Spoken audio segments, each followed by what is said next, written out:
കേരളത്തിലെ സമ്പന്നരായിട്ടുള്ള 25 ആളുകൾ.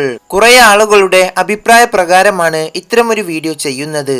സോ നമുക്ക് നേരെ വീഡിയോയിലേക്ക് കടക്കാം. വീഡിയോയിലേക്ക് പോകുന്നതിന് മുമ്പ് ചെറിയൊരു കാര്യം, സബ്സ്ക്രൈബ് ചെയ്യാത്ത ഒരുപാടധികം ആളുകൾ നമ്മുടെ ഈ ഒരു വീഡിയോ കാണുന്നുണ്ട്. സോ പറ്റുന്നവർ അതൊക്കെ ഒന്ന് ചെയ്യുക. അപ്പോ നേരെ വീഡിയോയിലേക്ക് കടക്കാം. 25-ാമതായിട്ട് വരുന്നത് ദിലീപ്.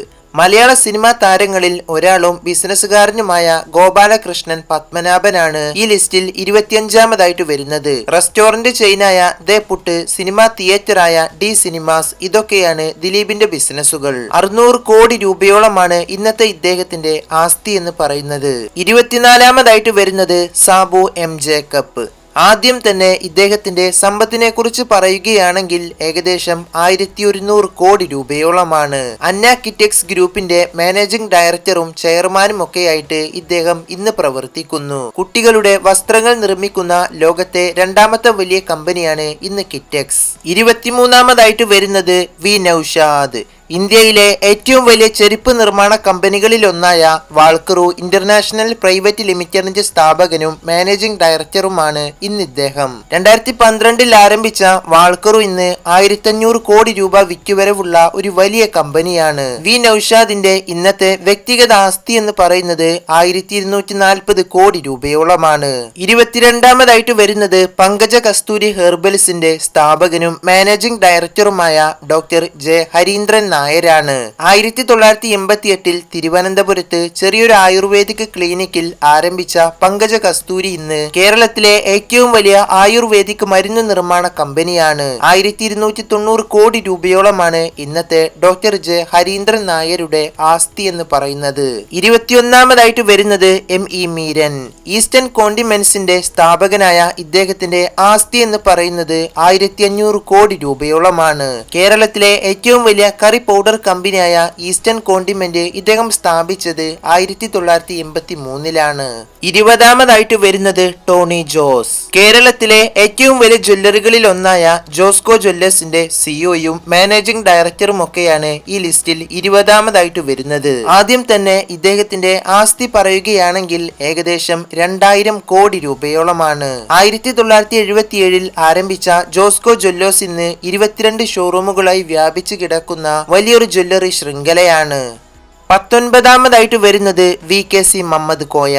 ഇന്ത്യയിലെ ഏറ്റവും വലിയ റബ്ബർ ചെരുപ്പ് നിർമ്മാണ കമ്പനിയായ വി കെ സി ഗ്രൂപ്പിന്റെ സ്ഥാപകനും ചെയർമാനും ഒക്കെയാണ് നിലവിൽ ഇദ്ദേഹം. 8 സംസ്ഥാനങ്ങളിലായി 20-ലധികം മാനുഫാക്ചറിംഗ് യൂണിറ്റുകളുള്ള ഇന്ത്യയിലെ ഏറ്റവും വലിയ ചെരുപ്പ് കമ്പനിയാണ് വി കെ സി. നിലവിലെ ഇദ്ദേഹത്തിന്റെ ആസ്തി എന്ന് പറയുന്നത് 2100 കോടി രൂപയോളമാണ്. 18-ാമതായിട്ട് വരുന്നത് വി പി നന്ദകുമാർ.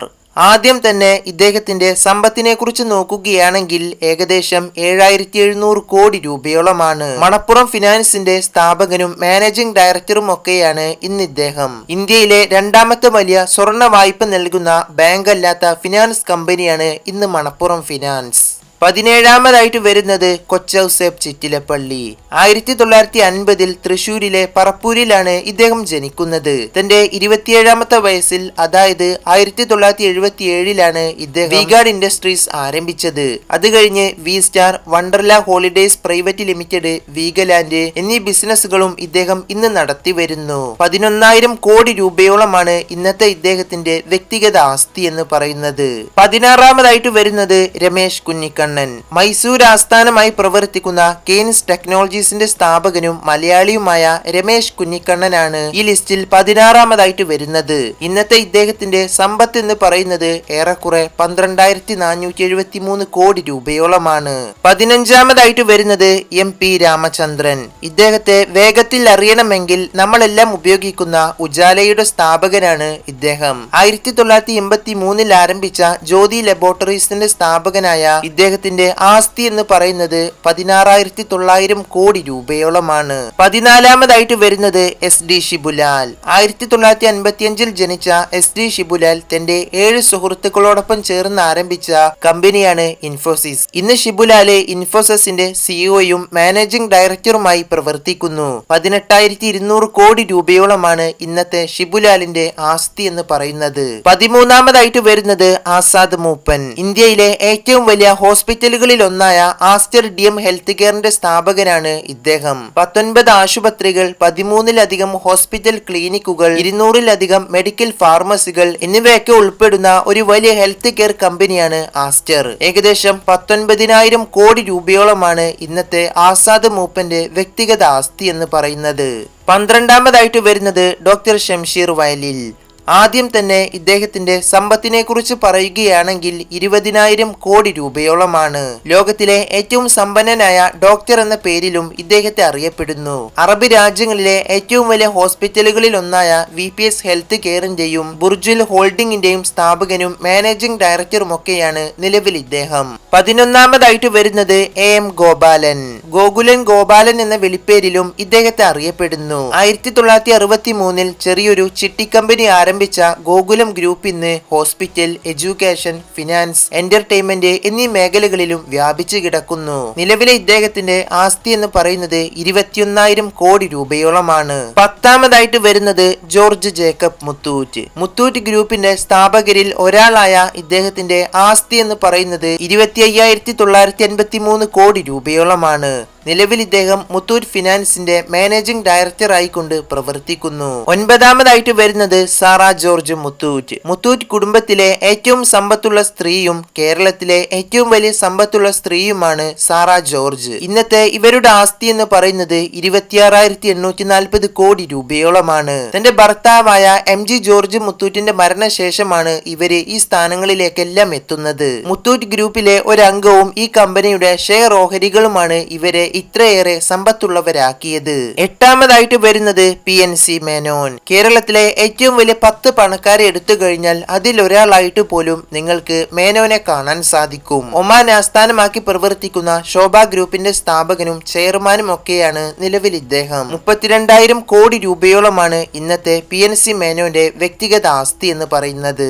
7-ാമതായിട്ട് വരുന്നത് TS കല്യാണരാമൻ. കേരളത്തിലെ ഏറ്റവും വലിയ ജ്വല്ലറികളിൽ ഒന്നായ കല്യാൺ ജ്വല്ലേഴ്സിന്റെ സ്ഥാപകനും മാനേജിംഗ് ഡയറക്ടറും ഒക്കെയാണ് നിലവിൽ ഇദ്ദേഹം. തൃശൂരിൽ തന്റെ അച്ഛൻ നടത്തി വന്നിരുന്ന ചെറിയൊരു ജ്വല്ലറി കട ഏറ്റെടുത്ത് ആരംഭിച്ച ബിസിനസ് ഇന്ന് എത്തി നിൽക്കുന്നത് 7 രാജ്യങ്ങളിലായി 500ഓളം വരുന്ന ഷോറൂമുകളിലാണ്. നിലവിലെ ഇദ്ദേഹത്തിന്റെ ആസ്തി എന്ന് പറയുന്നത് 34,380 കോടി രൂപയോളമാണ്. 6-ാമതായിട്ട് വരുന്നത് MP അഹമ്മദ്. മലബാറിന്റെ പേരിലുള്ള മലബാർ ഗോൾഡ് ആൻഡ് ഡയമണ്ട് ജ്വല്ലറിയുടെ സ്ഥാപകനും ചെയർമാനും ഒക്കെയാണ് നിലവിൽ ഇദ്ദേഹം. 1993-ൽ കോഴിക്കോട് ജില്ലയിൽ നിന്നും ആരംഭിച്ച മലബാർ ഗോൾഡ് ഇന്ന് വ്യാപിച്ചു കിടക്കുന്നത് 14 രാജ്യങ്ങളിലാണ്. ഇന്നത്തെ MP അഹമ്മദിന്റെ ആസ്തി എന്ന് പറയുന്നത് 36,384 കോടി രൂപയോളമാണ്. 5-ാമതായിട്ട് വരുന്നത് രവി പിള്ള. ദുബായ് ആസ്ഥാനമായി പ്രവർത്തിക്കുന്ന ഒരു ഇന്ത്യൻ ബിസിനസ്സുകാരനായ മലയാളിയാണ് രവി പിള്ള. RP ഗ്രൂപ്പിന്റെ സ്ഥാപകനായ ഇദ്ദേഹത്തിന്റെ ആസ്തി പറയുകയാണെങ്കിൽ ഏകദേശം 38,200 കോടി രൂപയോളമാണ്. 4-ാമതായിട്ട് വരുന്നത് ക്രിസ് ഗോപാലകൃഷ്ണൻ. ഇൻഫോസിസിന്റെ 7 സ്ഥാപകരിൽ മറ്റൊരാളാണ് ക്രിസ് ഗോപാലകൃഷ്ണൻ. ഇൻഫോസിസിന്റെ മുൻകാല CEOയും ഇത് കൂടാതെ മറ്റു ഇൻവെസ്റ്റ്മെന്റുകളും ബിസിനസ്സുകളും ഒക്കെ നടത്തി വരുന്ന ഇദ്ദേഹത്തിന്റെ ഇന്നത്തെ വ്യക്തിഗത ആസ്തി എന്ന് പറയുന്നത് ഏകദേശം 40,000 കോടി രൂപയോളമാണ്. 3-ാമതായിട്ട് വരുന്നത് സണ്ണി വർക്കി. ജെംസ് അഥവാ ഗ്ലോബൽ എഡ്യൂക്കേഷൻ മാനേജ്മെന്റ് സിസ്റ്റത്തിന്റെ ഇന്നത്തെ ചെയർമാനും ഒരു ഫിലോന്ത്രപ്പിസ്റ്റുമാണ് സണ്ണി വർക്കി. നിലവിലെ ഇദ്ദേഹത്തിന്റെ സമ്പത്ത് എന്ന് പറയുന്നത് 43,185 കോടി രൂപയോളമാണ്. 2-ാമതായിട്ട് വരുന്നത് ജോയ് ആലുക്കാസ്. ഇന്ത്യയിലെ ഏറ്റവും വലിയ ജ്വല്ലറി ബിസിനസ്സുകളിൽ ഒന്നായ ജോയ് ആലുക്കാസിന്റെ സ്ഥാപകനും ചെയർമാനും ഒക്കെയായ ജോയ് ആലുക്കാസ് ആണ് ഈ ലിസ്റ്റിൽ 2-ാമതായിട്ട് വരുന്നത്. ഇന്നത്തെ ജോയ് ആലുക്കാസിന്റെ വ്യക്തിഗത ആസ്തി എന്ന് പറയുന്നത് 64,200 കോടി രൂപയോളമാണ്. 1-ാമതായിട്ട് വരുന്നത് MA യൂസഫ് അലി. കേരളത്തിലെ ഏറ്റവും വലിയ സമ്പന്നനായി 1-ാമനായിട്ട് വരുന്നത് ലുലു ഗ്രൂപ്പിന്റെ സ്ഥാപകനും മാനേജിംഗ് ഡയറക്ടറുമായ യൂസഫ് അലിയാണ്. നിലവിലെ ഇദ്ദേഹത്തിന്റെ ആസ്തി എന്ന് പറയുന്നത് 67,000 കോടി രൂപയോളമാണ്. അപ്പോ ഈ വീഡിയോ ഇവിടെ അവസാനിപ്പിക്കുകയാണ്. ഇന്റർനെറ്റിൽ നിന്നും മറ്റുമായി എടുത്തിട്ടുള്ള വിവരങ്ങളാണ് ഈ ഒരു വീഡിയോ ആക്കി മാറ്റിയിട്ടുള്ളത്. സോ വീഡിയോ കണ്ടപ്പോൾ നിങ്ങൾക്ക് തോന്നിയ അഭിപ്രായങ്ങളും നിർദ്ദേശങ്ങളും ഒക്കെ ഒന്ന് കമന്റ് ചെയ്യുക. അപ്പോൾ നാളെ അടുത്തൊരു ഇൻട്രസ്റ്റിംഗ് ആയിട്ടുള്ള വീഡിയോ ആയി കാണാം.